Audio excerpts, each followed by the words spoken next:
Greetings, YouTube. Today I'll be bringing an article to you that was written by Haley G. Hoover, one of our very own YouTubers.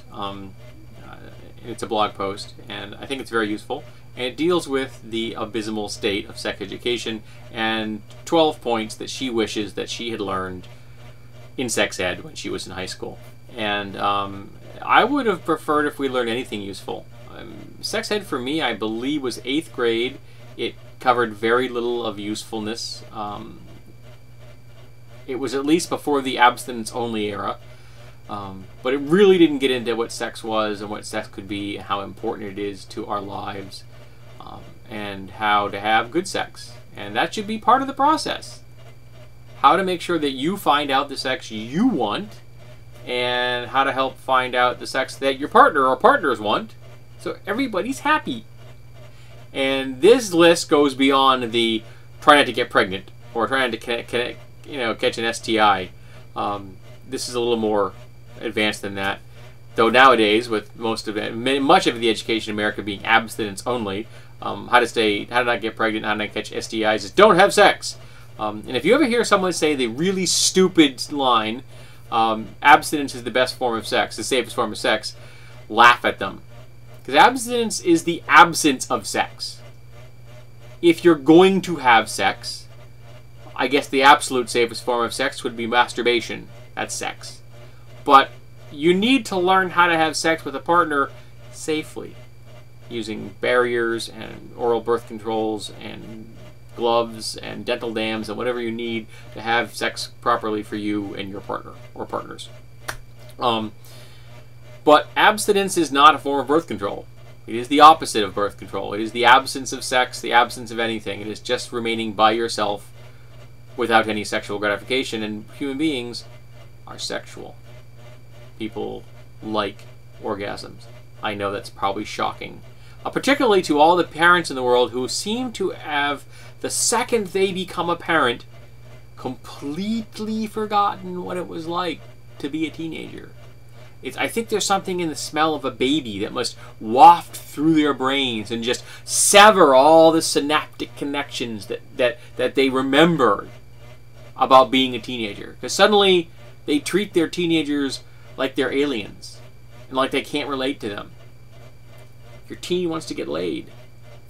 Just like you wanted to get laid. Alright, now here's the list. I may be adding a few corollaries of my own. You know me, I'm a wordy bastard. 1. Abstinence is a totally valid choice that doesn't deserve to be mocked. It is also not the only choice. You need to know that you're the only person who gets to decide what you do with your body. Very true. 2. There's this thing called the clitoris. Women get sexual pleasure from it. It's not the same thing as your vagina.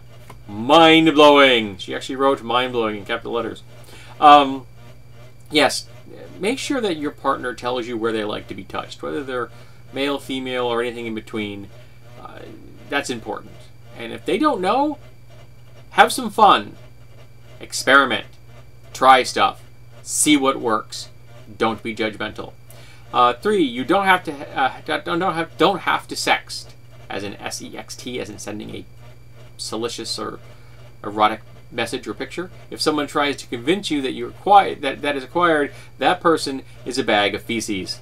Very true. Someone tries to force you into sending a picture of yourself in a sexual or sexual compromising position or just simply nudes. They're someone you don't need in your life. Block them, erase their contact number, move on. 4. You don't have to remove your pubic hair. If someone tries to convince you that it's required, that person is a box of feces. True. It's your body. Do with it what you want. You don't want to shave your body? Don't shave your body. Ever. You don't need to declare a sexual orientation or a gender identity and maintain it for the rest of your life. It's totally fine to take a long time to figure it out. It's totally fine to switch to a different label. It is totally fine to never find a label that you like. Yep, you are an individual. You should be treated as an individual. We need to move past the binary concepts of sex and gender. 6. Condoms are expensive. Take advantage of this time in your young life when they're handed out in every nurse's office like candy. I'm not sure if that's true. There are a lot of places in America where giving contraception to teens is seen as tantamount to reviving Hitler. So you might have a little more difficulty finding them, but Planned Parenthood and such organizations should be able to help you get them for free or very low cost. 7. Sex can be awkward, messy, and weird. Life isn't The Notebook. Yep, sex is strange. It's fun. It's joyous. It can be a great bonding experience. It can be something you can do as part of an intimate relationship. It can be something you can do as casual, but it's kind of awkward and weird and messy. 8. Sex doesn't have to be uncomfortable or painful. If it is, seek out a solution. And I mean, if you like uncomfortable or painful things, so long as you've got a safety word, go for it. But if you don't like uncomfortable and painful things, and it is uncomfortable or painful, there may be something wrong. The way you're doing it, you're not finding what you like, you're not warmed up enough. You may have a minor physiological issue. That can happen. I know someone who had that. She actually had a physical problem with her vaginal canal, which made sex very difficult. She had that corrected. Problem solved. 9. If an adult wants to have sex with you and when you're underage, it's not flattering. That person sucks. You can be the most mature 15-year-old in the universe, but anyone who tries to violate consent laws to be with you does not care about you enough. Correct. They are after sex as an object. They are not involved with you as a person. And if they are involved with you as a person, they can wait until you are over the age of consent. 10. Condoms can prevent HIV and STDs or STIs when you use them correctly. People who tell you otherwise are trying to scare you. I can think of the best example being the Catholic Church, who sows disease and death and overpopulation by telling people that condoms don't work. Condoms do work. They're not perfect, which is why I suggest, if you're a heterosexual couple, combining condoms with an oral contraceptive. With that together, you're very, very likely never to become pregnant unless you want to. 11. Several birth control methods are very effective. People who tell you otherwise are trying to scare you. They're not completely foolproof, and you need to research them to find out what works best for you, but they do work. Correct. Use them correctly. Talk to your gynecologist to find out what's the best method for you to use, and pray that your insurance covers it if your corporation isn't a bunch of evil bastards. 12. Sex doesn't need to be a terrifying concept. Learn what you want, learn about what you don't, make your own decisions about when and with whom. Yep, sex doesn't have to be scary. The whole sex is this horribly anxious thing is a myth. If you're a woman out there, sex for the first time does not have to be painful. It does not have to be a stress-filled anxiety attack.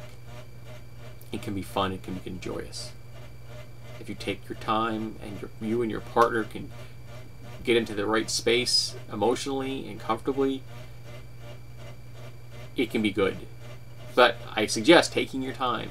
No time limits. Make sure you're in a place where you can enjoy each other without interruption. Make sure you use foreplay. Foreplay is very important. Make sure you use lube. Make sure you use a barrier. Make sure you use an oral contraceptive if you can, combine with the barrier. If you do all these things, so you take the anxiety of pregnancy out of the equation, and you make sure that everything is physiologically okay, and you just let yourself get to the point where that is what you really want, everything should be fine. But yeah, these are some ideas, and there are a couple more people have added a few more things to the list down below in the comment section, so you might want to read that as well. So there are some good thoughts down there. I read the comment section, and I didn't really see any haters, which is kind of nice. Seeing as this was posted 3 months ago, it's kind of stunning on the internet. So there you have it, folks. 12 things that Haley G. Hoover would have preferred that she had learned in sex ed in high school, and I think it's good advice for everyone. I realize this does have a female slant. It was written by a woman. If there's anything that you, out there, the viewer, would like to add, do it in the comments, particularly if you're male and you feel that this list is not addressing your particular needs. Tell us, what are your particular needs?